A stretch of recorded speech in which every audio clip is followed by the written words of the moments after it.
Mae Cymru'n wlad brydferth dydy, a dwi'n siŵr bod ni gyd yn mwynhau treulio amser yn yr awr agored weithiau. Mae parc hywed yma yn Llanelli, yn lle hyfryd i bobl yr ardal ymlacio, mynd â'i cwn am dro, cicio pêl falle, neu gerdded heibio'r coed ar blodau pert.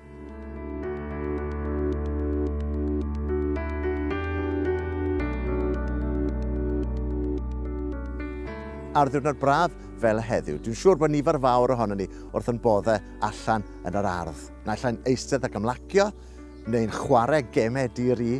Dwi wrth y modd yn torri'r gwair, ond dwi ddim yn mwynhau chwynnu cymaint. Mae yna ddigon o waith i wneud yn yr ardd o hyd, yn enwedig gardd hyfryd fel yn y parc yma.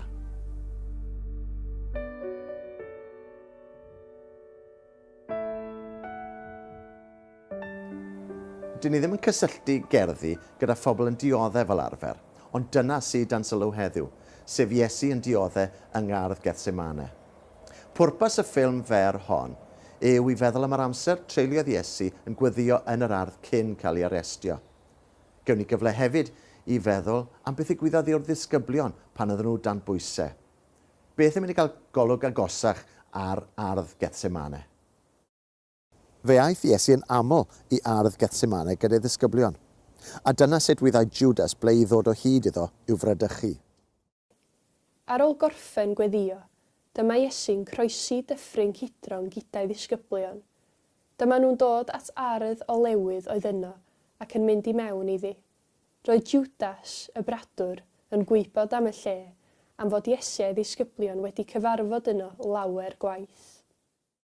Ystyr yr enw Gethsemane ydy lle i wasgu olewydd, ac mae coed olewydd yn dal i dyfu yma. Mae rhai coed yn dyddio o'r 7fed ganrif oed Crist, ond mae'n debyg bod y coed olewydd gwreiddiol wedi torri lawr gan yr ymyrrydwr Titus. Bod rhai yn dadlau bod o leiaf un goeden yn dyddio o gyfnod Iesu. Mae rhai yn credu bod Cristnogion wedi dechrau'r arfer o blygu i weddio am fod Iesu wedi penlinio i weddio yng Gardd Gethsemane. Dywedodd Iesu wrth Pedr, Iago a Ioan i aros a gwylio tra aeth ef yn ei flaen i weddio. Efallai bod y goeden hon yn dyst i'r hyn ddigwyddodd y noson honno. Lyc, pennod 22, adnodau 39 i 43.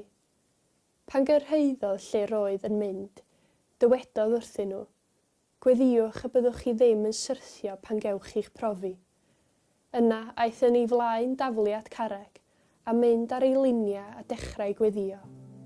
Dad, os wyt ti'n fodlon, cymer y cwpan chwerw yma oddi arnau, ond paid gwneud beth dwi eisiau, gwna beth rwyt ti eisiau. Yna gwelodd angel o'r nefoedd, ac roedd yr angel yn ei annog ac yn cryfhau ei benderfyniad. Gweddiodd yn fwy tair, ond gan ei fod mewn cymaint o boen meddwl, roedd ei chwys yn disgyn ar lawr fel dafnau o waed.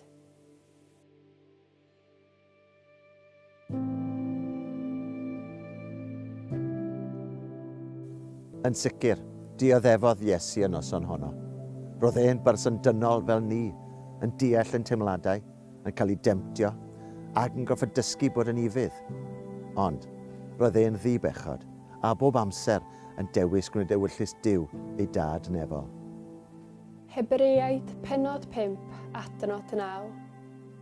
Ac ar ôl iddo wneud popeth roedd ei angen, dyma achubiaeth dragwyddol yn tarddu ohono i bawb sy'n ifydd iddo.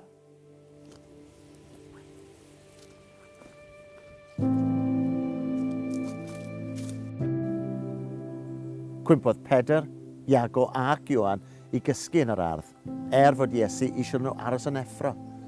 Doedd dim un o'r disgyblion yn deall ystyr na phwrpas yr hyn oedd ar fi'n digwydd. Pan gyrhaeddodd Judas a'r milwyr i arestio Iesu, rhedodd y rhan fwyaf o'r disgyblion i ffwrdd. Arweiniwyd Iesu i dir archoffeiriad Caiaffas, mwyn sefyll i brawf o flaen y Sanhedrin, sef uchelus yr Iddewon, tra bod Pedr ac Ioan yn dilyn o bell. Dyma Eglwys San Pedr gael ei cantw yn Jerusalem. Taeth gerdded o tua 20 munud o ardd Gethsemane. Dyma leoliad tŷ Caiaffas yr archoffeiriad, ac yma safodd Iesu o flaen y Sanhedrin. Ystyr gael ei cantw ydy clochtar y ceiliog, ac mae ceiliog tywydd wedi osod ar dôr adeilad i'n atgoffa ni am hanes Pedr. Yn ystod y swper ola, roedd Pedr wedi datgan yn hyderus. Na i byth droi cefn arna ti, hyd yn oed os bydd pawb arall yn gwneud hynny. Ond o fewn ychydig oriau, roedd Iesu wedi cael ei arestio a Pedr wedi ei ddilyn o bell i iard tŷ Caiaffas. Marc, pennod 14, adnodau 66 i 71. Daeth un o forynion yr archoffeiriad heibio.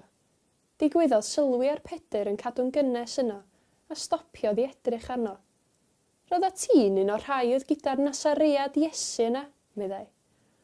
Ond gwadi wnaeth Pedr. Does gen i ddim syniad am beth rwy ti'n sôn, meddai, ac aeth allan at y fynedfa. Ond dyma'r forwyn yn ei weld eto, ac meddai wrth y rhai oedd yn sefyll o gwmpas yno. Mae hwn yn un ohonyn nhw, ond gwadi wnaeth Pedr eto. Ychydig wedyn, dyma rhai eraill oedd yn sefyll yno'n deud wrth Pedr. Ti'n un ohonyn nhw yn bendant, mae'n amlwg dy fod ti'n dod o Galilea. Dyma Pedr yn dechrau rhegi a melltithio. Dwi ddim yn nabod y dyn yma da chi'n sôn amdano. Ar foment honno, dyma'r ceiliog yn canu am yr ail waith. Yna cofiodd Pedr eiriau Iesu. Byddi di wedi gwadu dy fod yn fy nabod i 2 gwaith cyn i'r ceiliog ganu ddwywaith. Torodd i lawr a beichio crio. Dioddefodd Iesu yn noson honno. Fe gafodd ei frydychu a'i arestio. Fe adawyd erbyn ei hun i wynebu Caiaffas i'r llys Iddewig. A gwadodd Pedr i nabod, ond nid dyna ddiwedd y dioddef. O dan yr adeilad, mae archeolegwyr wedi darganfod dwnsiwn i gadw carcharorion. Doedd dim goleuni yno, a byddai Iesu wedi cael ei ollwng i lawr drwy dwll yn y llawr uwch ben. Yn hi Caiaffas hefyd gafodd ei guro, ac fe boerodd y milwyr arno. Roedd hon yn noson dywyll iawn y mywyd Iesu. Gydol y canrifoedd, mae gwahanol arlunwyr wedi ceisio portreadu noson olaf Iesu ar y ddaear, a chyfleu ei boen meddwl a'i ddychryn. Mae dyfyniadau o'r noson honno wedi dod yn ddywediadau cyffredin hefyd, enghraifft chwysu gwaed, neu mae'r ysbryd yn gryf ond mae'r corff yn wan. Beth newch chi o'r hanes? Gobeithio gewch chi amser gwerthfawr yn trafod gyda'ch gilydd. Hwyl!